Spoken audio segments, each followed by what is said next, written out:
Alright, so last section of the head completely with the leave-in conditioner.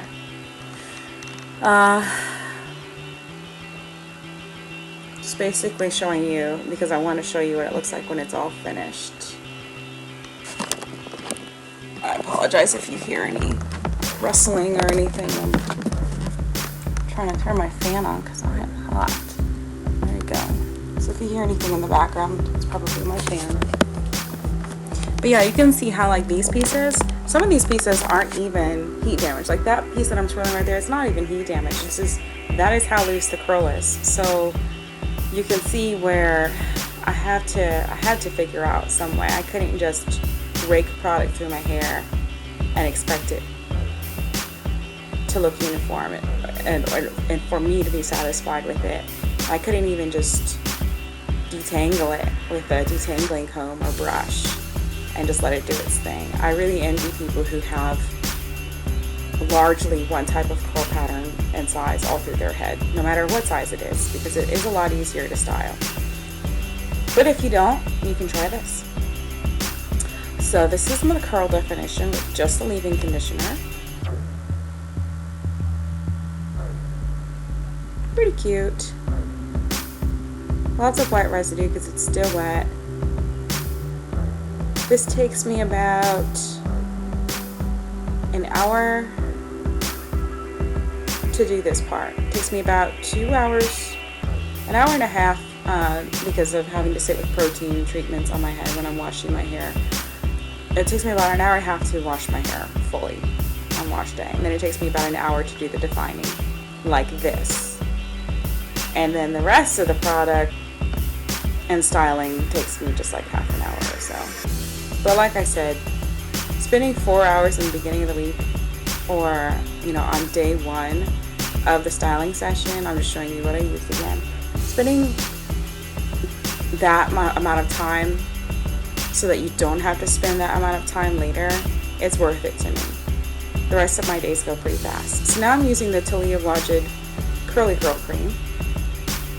There are lots of mixed reviews about this online, and I'm glad I watched it beforehand. Sorry, my camera had shaken. Somebody hit it or something, I don't know. Probably a dog.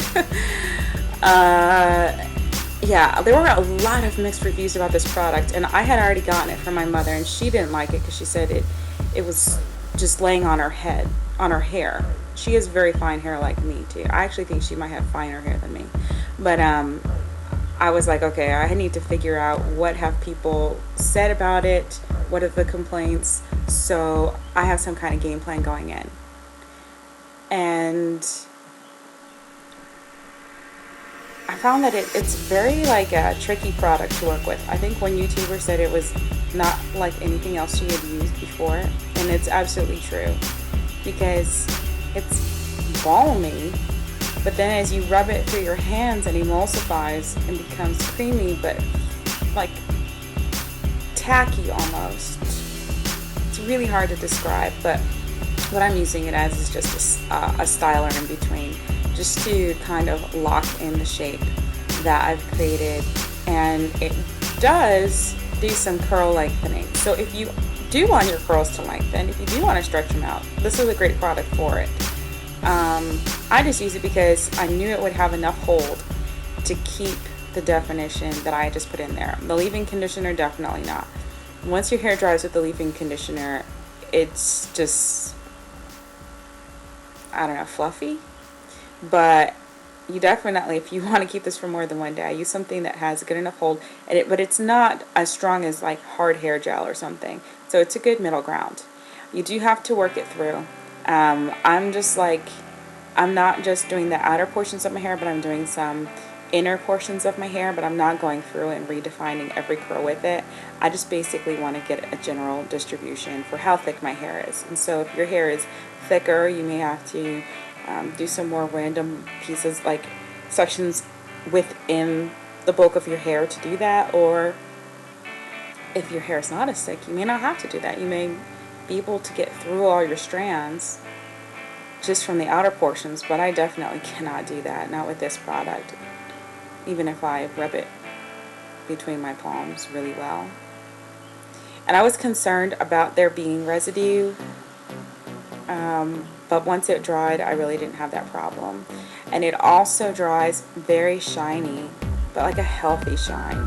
It's not crunchy, and it definitely doesn't look like, you know, how some gels can make your hair just look like it's still wet. I don't think it looked wet still. It does help with curl clumping too. Maybe one thing that I wasn't so crazy about was that because it is so firm of a hold, more than cream at least, it did kind of make my hair, my curls feel more dense and a little bit firmer. But it wasn't a problem once it dried. And if anything, it helped with movement, because now my curls not only still had the shape, so they had bounce, but they had a bit of leverage, I guess, on the ends. So when I was at work, I could feel when I would move my head that my curls would still move even though my hair was dry, and that really does not happen that much for me. So that was kind of neat. So now I'm done distributing it through, and I'm just showing you. I mean, yes, I lost some of the definition, but I think it looks more natural, because not everybody wants to walk around with like Shirley Temple curls all over their head or corkscrews.